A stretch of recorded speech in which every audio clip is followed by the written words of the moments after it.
Assam police হাই হাই অসম সৰকাৰ হাই হাই অসম সৰকাৰ হাই হাই অসম পুলিশ জনতা ভবন কাৰ্যসূচী ঘেৰাও কাৰ্যত অংশগ্ৰহণ কৰিবলৈ গৈ আছোঁ। আমি মন্দিৰ সমষ্টিৰ কলগাছিয়াৰ পৰা ইতিমধ্যে আমি যুৱ মৰ্চাৰ উদ্যোগত আমি গৈ আছোঁ। গতিকে আমাক ইয়াতে অসম চৰকাৰৰ আৰক্ষীয়ে আমাক বাধা প্ৰদান কৰিছে। গতিকে আমাক আগুৱাই যাব দিয়া নাই, তেখেতে আমাক এৰেষ্ট কৰিছে।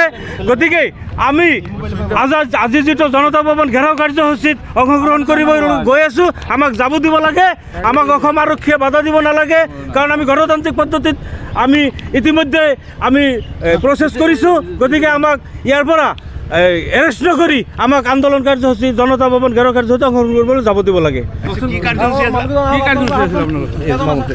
আচলতে আজি আমি ৰাতিপুৱা ওলাই আহিছোঁ। আমাৰ যুৱ মৰ্চাৰ ফালৰ পৰা এটা ঘেৰাও কাৰ্যসূচী জনতা ভৱন ঘেৰাও কাৰ্যসূচী আমাৰ এটা আছিল দিনৰ 11টা বজাত, আৰু সেইটোত আমি অংশগ্ৰহণ কৰাৰ কাৰণে অসমৰ বিভিন্ন প্ৰান্তৰ পৰা আজি বাছ গাড়ী সৰু গাড়ী যোগে বিভিন্ন আমাৰ যুৱকসকল ওলাই আহিছিল।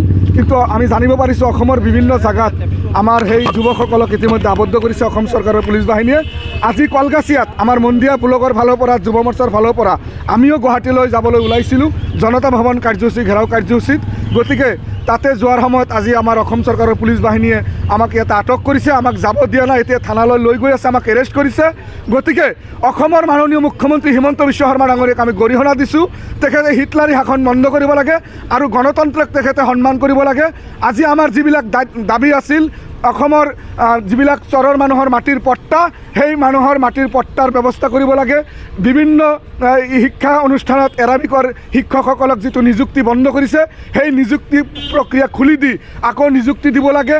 আৰু ৱাক্ফ বৰ্ডৰ সম্পত্তিক যি বিজীৱীকৰণ কৰিছে, এই বিভিন্ন সমস্যালৈ আজি আমি জনতা ভৱন ঘেৰাও কাৰ্যসূচীলৈ যাবলৈ ওলাইছিলোঁ। আমাক যাব দিয়া নাই, বাধা দিছে।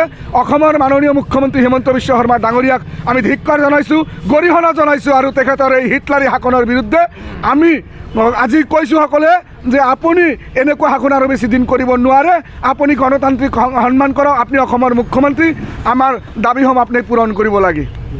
অপশাসন কৰি যেনেকৈ অন্যায় অত্যাচাৰ কৰিছিল, সেই কংগ্ৰেছৰ আৰ্হিত বিজেপি চৰকাৰেও আমাৰ মানুহক এতিয়ালৈকে মাটিৰ পট্টা দিয়া নাই। বসুন্ধৰাৰ অধীনত বিভিন্ন জনগোষ্ঠীৰ মানুহক মাটিৰ পট্টা দিছে, কিন্তু আমাৰ সংখ্যালঘু চৰত বাস কৰা যিবিলাক নিপীড়িত মানুহ, সেই মানুহসকলক চৰৰ পাট্টা দিয়া নাই। গতিকে যেতিয়ালৈকে চৰৰ মানুহক পাট্টা দিয়া নহ'ব, ইউডিএফ দল তেতিয়ালৈ মাত মাতি থাকিব। বিজেপি চৰকাৰক সকীয়াই দিছোঁ, ভৱিষ্যতে এনেকুৱা ধৰণৰ পৰিকল্পিতভাৱে যাতে ৰাজনীতি নকৰে বিজেপি চৰকাৰক সকীয়াই দিছোঁ। তেওঁলোকে সকলো সময়ত কয় সম বিকাশ সম অধিকাৰৰ কথা কয়, তেওঁলোকে সবকা সাথ সবকা বিকাশৰ কথা কয়, কিন্তু কাৰ্যক্ষেত্ৰত মুছলমানসকলক য'তেই পায় ততে অন্যায় অত্যাচাৰ কৰে। গতিকে তেওঁলোকৰ বিৰুদ্ধে আমাৰ দিছপুৰ চলৰ কাৰ্যসূচী আছিল, কিন্তু অসম চৰকাৰৰ পুলিচ বাহিনীয়ে বেৰণীয়া গুণ্ড বাহিনীয়ে আমাক ইয়াত আটক কৰিছে, আমাক যাবলৈ দিয়া নাই। কিন্তু গোটেই অসমৰ ৰাইজে অনাগত দিনত হিমন্ত বিশ্ব চৰকাৰৰ বিৰুদ্ধে ইয়াতকৈ অধিক ভয়ংকৰ গণতান্ত্ৰিক আন্দোলন কৰিবলৈ আমি প্ৰস্তুত আছোঁ। গতিকে বিজেপি চৰকাৰক সকীয়াই